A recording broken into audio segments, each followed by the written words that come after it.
On a quiet evening in Atlanta, officers John Wilson and Mike Ramirez cruise down Peachtree Street in their patrol car, Unit 247. The digital clock on the dashboard reads 9:17 p.m. John, a 15-year veteran of the force, drums his fingers on the steering wheel while Mike checks their patrol logs on the mounted laptop. Another dead night, John says, adjusting his body camera. The summer heat lingers despite the late hour, and the AC struggles to keep up. They pass by the usual spots, convenience stores with flickering neon signs, small groups of people walking between bars, and the occasional homeless person pushing a cart. Mike, newer to the force with just 3 years under his belt, closes the laptop. Better than last week's chaos. He refers to a series of armed robberies that kept them running between calls. Their shift tonight has consisted mainly of routine traffic stops and checking on false alarms. The radio crackles to life at 9:23 p.m. Unit 247, we have reports of a disturbance at Piedmont Park, near the Charles Allen entrance. Multiple calls about a possible altercation. The dispatcher's voice is clear and urgent. John straightens in his seat, flipping on the cruiser's lights but keeping the siren silent. Mike reaches for his notepad, jotting down the details. Copy that, Unit 247 responding. ETA 5 minutes. They take the turn onto 10th Street sharply. The park's entrance comes into view, illuminated by streetlights. A small crowd has gathered near the walking path, forming a loose circle. Through the windshield, they spot rapid movement in the center of the group. As they pull up to the curb, their headlights catch a man in the middle of the crowd. He's moving his arms with quick, sharp gestures. From their vantage point, they can't make out his face clearly, but his movements appear agitated. The crowd around him seems uncertain, some stepping back, others pointing. John cuts the engine, and both officers exit the vehicle. They approach cautiously, hands resting near their equipment belts. The man in the center, Jamal, though they don't know his name yet, continues his rapid gestures, unaware of their approach. His friends stand around him, their expressions showing concern rather than fear, but the officers don't register this subtle detail. The scene before them seems to confirm the reported disturbance. Through their trained eyes, they see what they expect to see, a potential threat, a situation requiring control. They don't notice the small details that would tell a different story, the way some people in the crowd are trying to gesture back, the smartphone in one person's hand displaying a sign language app, the medical alert bracelet on Jamal's wrist.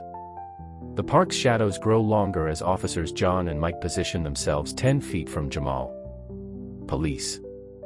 Stay where you are. John calls out, his voice carrying the authority of someone used to being obeyed immediately. The crowd begins to disperse, except for 3 people who remain near Jamal, trying desperately to get the officer's attention. Jamal doesn't respond to the verbal command.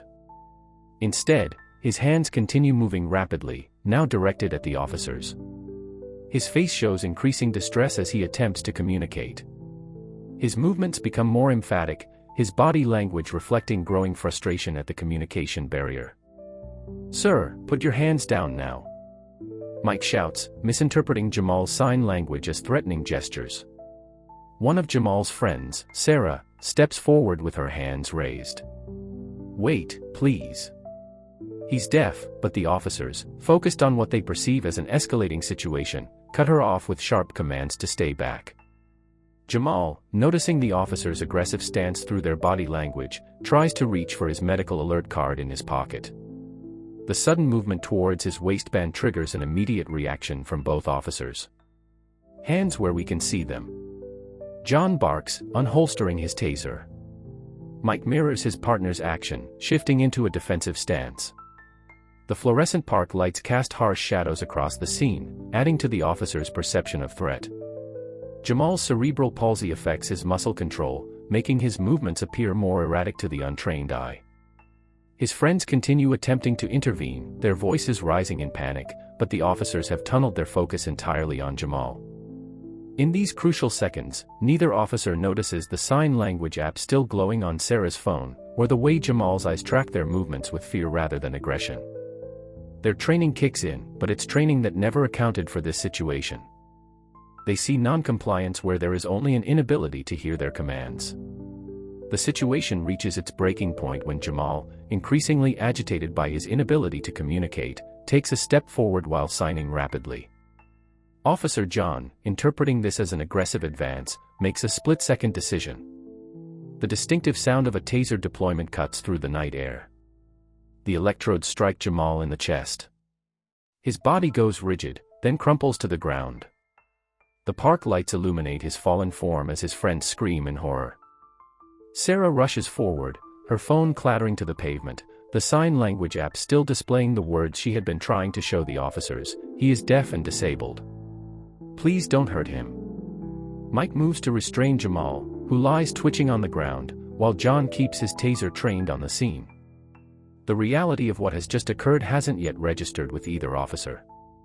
They're still operating on training and adrenaline, following procedures that were never designed for this situation. The sound that escapes Jamal's throat is primal and unfocused, the kind of cry that comes from someone who can't hear their own voice. His hands, still trying to communicate even as he lies on the ground, shake uncontrollably from both the taser's aftereffects and his cerebral palsy. The park's lights cast harsh shadows across his contorted face. Sarah drops to her knees beside him, her hands moving frantically between signing to Jamal and gesturing at the officers. "He's having a seizure," she shouts, as Jamal's body begins to convulse. Other bystanders have their phones out now, recording everything. The blue glow of dozens of phone screens illuminates the scene like electric fireflies. Officer John finally notices the medical alert bracelet on Jamal's wrist as it catches the light during his convulsions. His face drains of color as he reads the engraved text: "Deaf, cerebral palsy." Mike sees it too, and their trained composure begins to crack. They exchange a look that speaks volumes: they've made a catastrophic mistake. Emergency medical services arrive within minutes, their red and white lights painting the park in alternating colors. The paramedics work efficiently, checking Jamal's vital signs and treating the taser wounds. One of them knows basic sign language and attempts to communicate with Jamal, who has begun to stabilize but remains terrified. Meanwhile, the digital evidence of the incident spreads like wildfire. A bystander's video, capturing the entire sequence from the officer's arrival to Jamal's collapse, uploads to Twitter at 9:47 p.m. By 10 p.m., it has been shared thousands of times. The hashtag Justice for Jamal appears and begins trending locally. The video is damning in its clarity. It shows Jamal's attempts to communicate, his friends trying to intervene, and the officer's swift escalation to force. More devastating is the audio, the clear sounds of Sarah trying to explain Jamal's condition, drowned out by the officer's shouted commands to someone who couldn't hear them. Local news stations pick up the story within the hour. Their vans arrive at the park, reporters with microphones interviewing witnesses who describe the scene in detail. The story takes on additional weight as people learn more about Jamal, a respected member of the deaf community, a volunteer at a local disability rights organization, someone who had never had a violent incident in his life. At 11:15 p.m., the first cell phone videos hit the national news networks. The footage plays on repeat: Jamal's animated signing, the officer's approach, the taser deployment, the aftermath. Each replay draws more attention to the officers' failures, their lack of awareness, their rush to force, their inability to recognize clear signs of disability. Social media explodes with outrage. By midnight, the incident has become a symbol of everything wrong with police training and treatment of disabled individuals. The video continues to spread, each share accompanied by calls for justice, reform, and accountability. By dawn the next day, a crowd of over 200 people gathers outside the Atlanta Police Department headquarters. The protesters, a mix of deaf community members, disability rights advocates, and concerned citizens, hold signs in both English and American Sign Language. Deaf Lives Matter and Police Need Training, Not Tasers, stand out among the forest of placards. Jamal's family arrives at 9 a.m., accompanied by their lawyer, Marcus Thompson, a well-known civil rights attorney. His mother, wearing a t-shirt with Jamal's photo, stands stoically before the media cameras. An ASL interpreter translates as she speaks: "My son's only crime was being deaf and disabled in public. The police treated his disability as a threat. We demand change." Inside the police department, a hastily assembled PR team drafts a statement. At 10:30 a.m., the police chief, Robert Martinez, emerges to face the cameras. His prepared statement is bureaucratic and defensive. "We are conducting a thorough internal investigation into last night's incident. Our officers followed standard protocols for responding to what appeared to be an aggressive situation." The crowd's angry response drowns out his words. The statement only fuels the protest's growth. By noon, the crowd triples in size. Local deaf schools close for the day as students and teachers join the demonstration. The protest takes on a unique character, moments of complete silence punctuated by the visual poetry of hundreds of people signing in unison.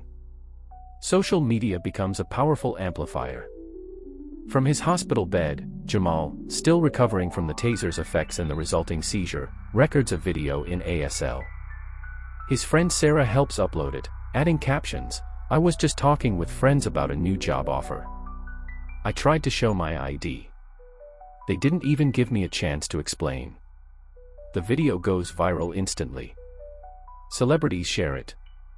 Disability rights organizations from across the country pledge support. #JusticeForJamal reaches national trending status. Major news networks pick up the story, running side-by-side comparisons of police bodycam footage and bystander videos. Local businesses near the police headquarters begin offering free water and snacks to protesters. A nearby church opens its doors as a rest area, setting up charging stations for phones and providing ASL interpreters. The demonstration transforms into a sustained presence, with protesters organizing shifts to maintain constant pressure. By evening, the police department issues a second statement, this time announcing immediate mandatory training on interacting with deaf and disabled individuals. But the protesters aren't satisfied. They've heard promises before. They demand concrete policy changes, accountability for officers John and Mike, and comprehensive reform of police training programs. The protest continues into the night, illuminated by cell phone lights and battery-powered lanterns. The crowd may have thinned, but their resolve has only strengthened. Tomorrow, they know, will bring more supporters, more media attention, and more pressure for change. Inside his hospital room, Jamal becomes the unexpected center of a movement. His phone lights up constantly with messages of support, while outside his window, news vans remain parked in the hospital lot.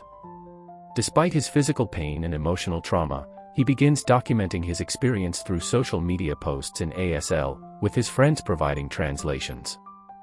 Meanwhile, at the police precinct, officers John and Mike face the consequences of their actions. Internal affairs investigators occupy a sterile conference room, reviewing bodycam footage frame by frame. The officers sit separately, writing detailed statements about the incident. Their usual confidence has evaporated, replaced by a growing realization of their failure. The department announces mandatory sensitivity training, scheduling sessions with experts from the deaf community. During the first session, most officers, including John and Mike, sit with arms crossed, expressions ranging from bored to hostile. The instructor, a deaf rights advocate, notices their resistance but continues explaining basic sign language and proper interaction protocols. "This is PR nonsense," one officer mutters during a break. John overhears but says nothing, his mind replaying the image of Jamal's medical alert bracelet. Mike spends the session staring at his hands, remembering how quickly they moved to his taser. Neither officer can shake the memory of Jamal's face as he fell. The training continues over several days. Some officers begin to engage, asking questions about proper procedures for identifying and communicating with deaf individuals. Others remain skeptical, viewing the sessions as punishment rather than opportunity. The divide within the department grows visible, between those willing to learn and those resisting change. Local deaf community leaders visit the precinct to share their experiences. They bring stories of misunderstandings, fear, and close calls with law enforcement. One woman describes being handcuffed because she couldn't hear an officer's commands during a traffic stop. Another man explains how his white cane was knocked away during a street encounter, leaving him disoriented and terrified. John and Mike sit through these sessions, their discomfort evident. Their colleagues alternately avoid them or defend them, creating tension in the ranks. The partner dynamic that once seemed unshakable now strains under the weight of shared guilt and public scrutiny. Jamal, now discharged from the hospital, organizes a community forum at the local deaf center. He invites police officers to attend, not for confrontation but for conversation. The invitation reaches John and Mike's precinct, landing on their desks like a challenge. Their superior strongly suggests they attend. The evening of the forum arrives. Jamal stands at the podium, his hands moving with purpose as he shares his story. ASL interpreters translate for hearing attendees.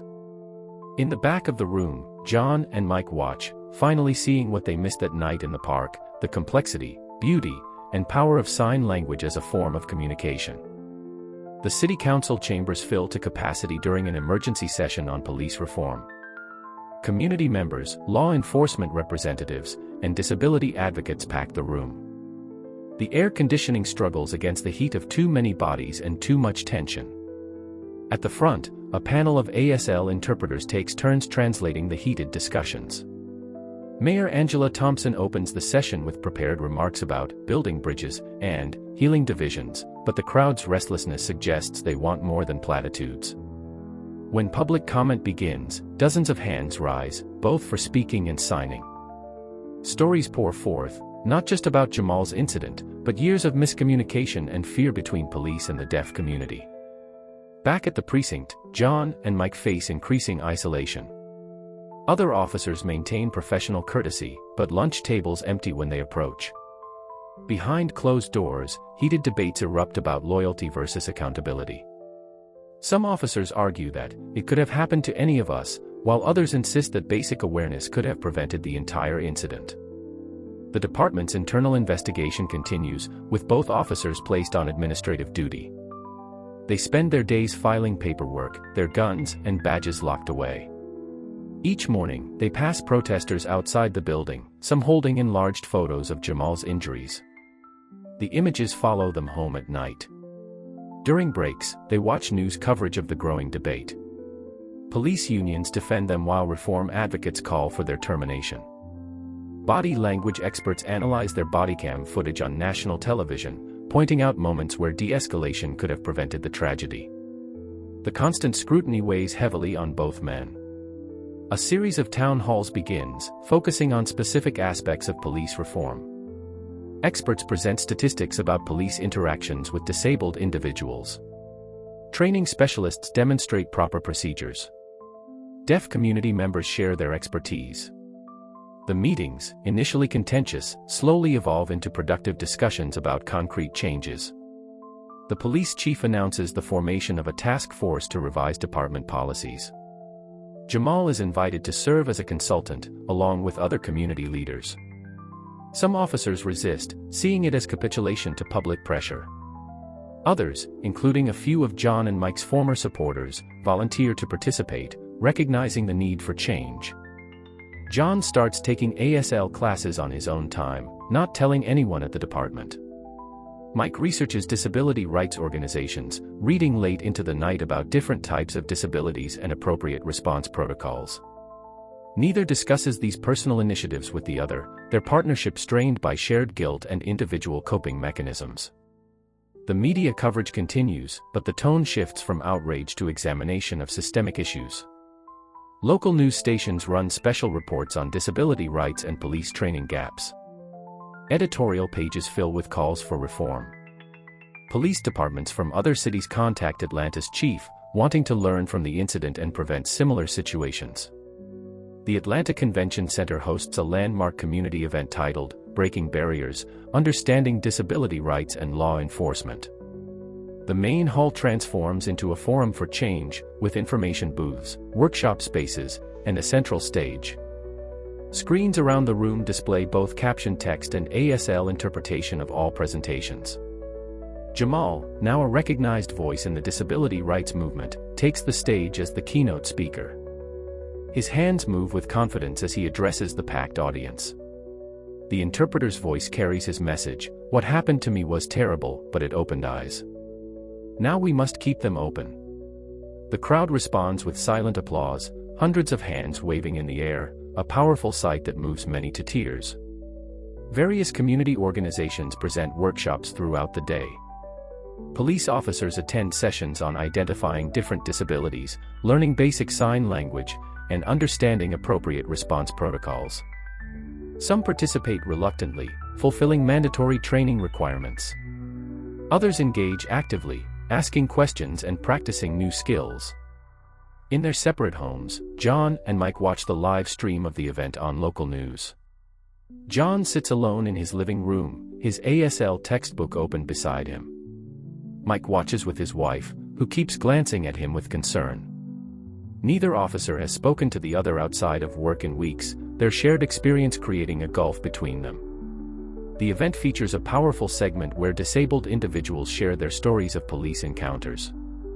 A blind woman describes being grabbed without warning. A man with autism recounts being tackled for suspicious behavior. A deaf teenager explains how a routine traffic stop escalated because he couldn't hear commands.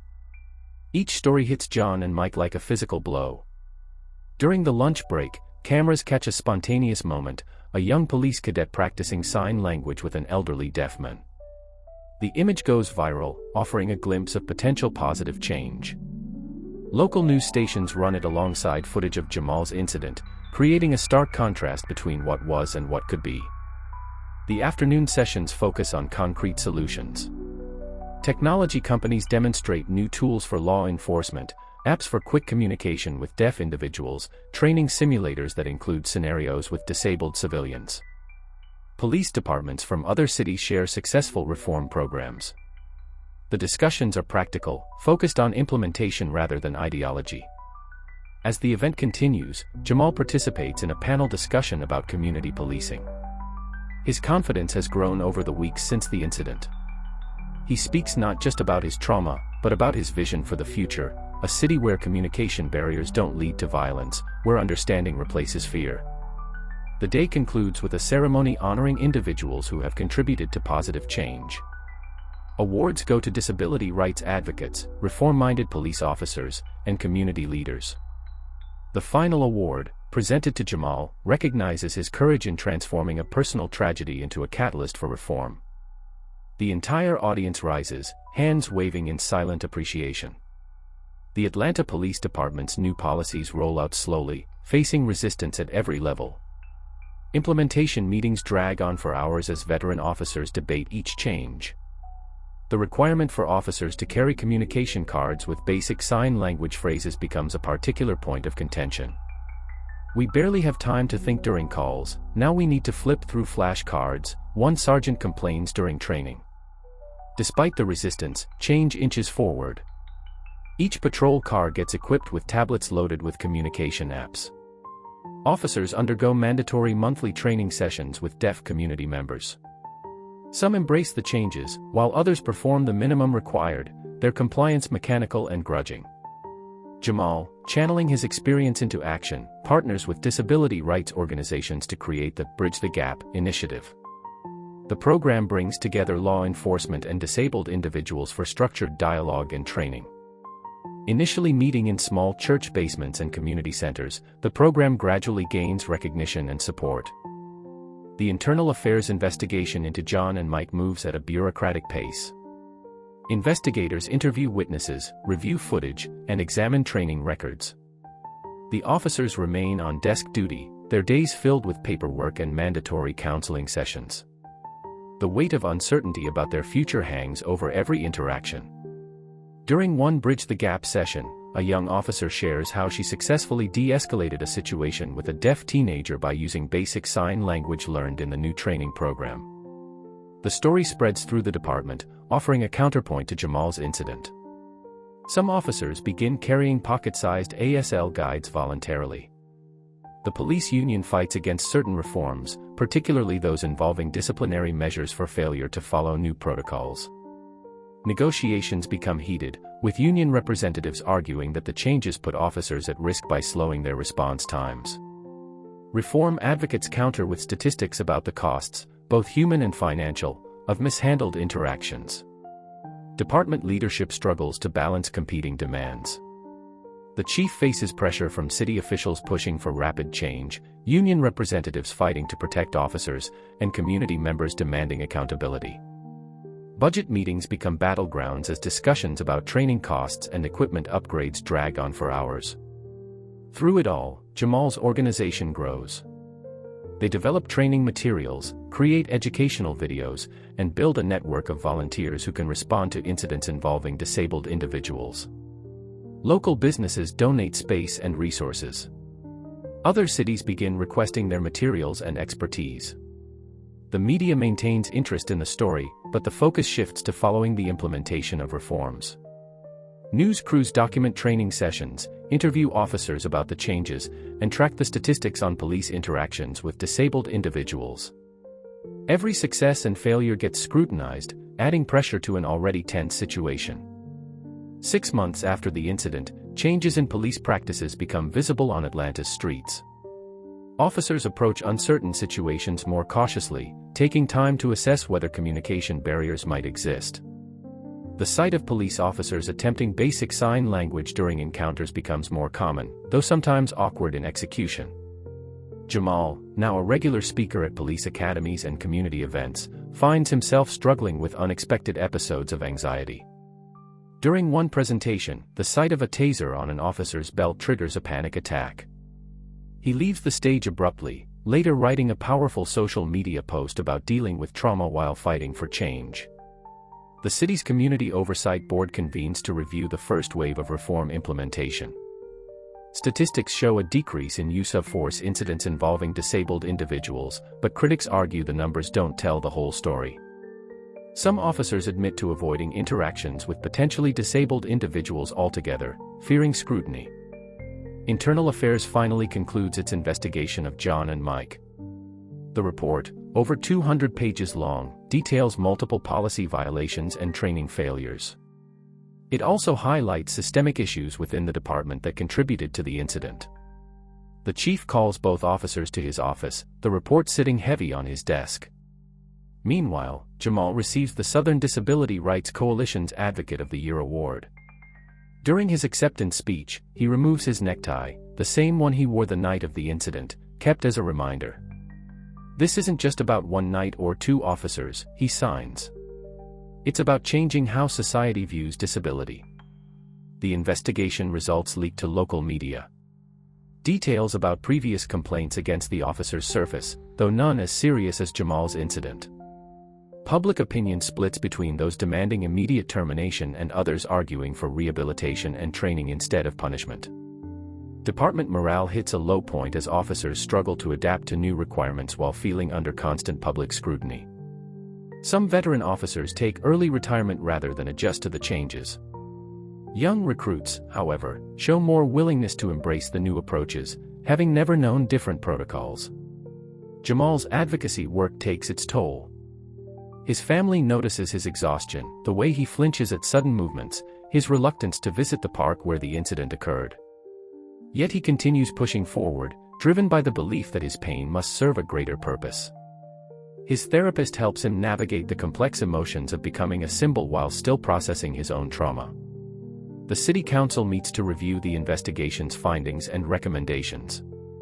The session stretches late into the night as council members debate appropriate disciplinary actions and policy changes.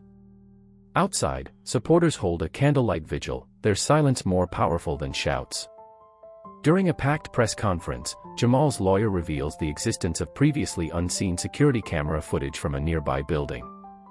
The video shows the incident from a different angle, capturing crucial details missed by body cams and cell phones. Most significantly, it clearly shows Jamal attempting to reach for his medical ID card moments before being tossed. The new footage spreads across media platforms within hours. News anchors analyze it frame by frame. Legal experts appear on television discussing its implications. The video's clarity leaves no room for interpretation. The officer's actions appear even more egregious from this new perspective. The department's earlier statements defending their actions now seem hollow. John and Mike watch the footage release from separate locations. John sits in his lawyer's office, face pale as each damning frame plays out. Mike views it at home, his resignation letter already drafted on his laptop. The video strips away their last hopes of maintaining their careers in law enforcement.